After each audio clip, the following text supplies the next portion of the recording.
Rose milk kesari பார்க்கலாமா? பேனில் key add பண்ணிக்கோங்க. கீ நல்லா சூடானதுக்கப்புறம் முந்திரி ஆட் பண்ணி அதை ஃப்ரை பண்ணி தனியாக எடுத்து வச்சுருங்க. அதே பேனில் ஒரு கப் ரவை ஆட் பண்ணி நல்லா வறுத்து விட்டுருங்க.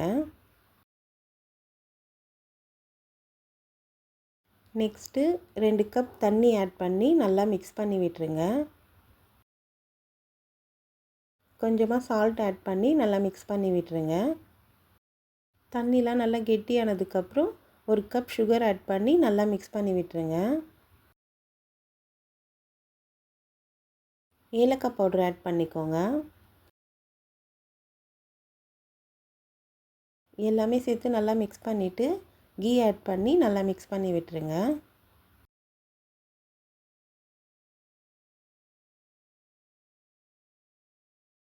ரவை நல்லா குக் ஆனதுக்கப்புறம் ரோஸ் மில்க் எசன்ஸ் ஆட் பண்ணி நல்லா மிக்ஸ் பண்ணி விட்டுருங்க.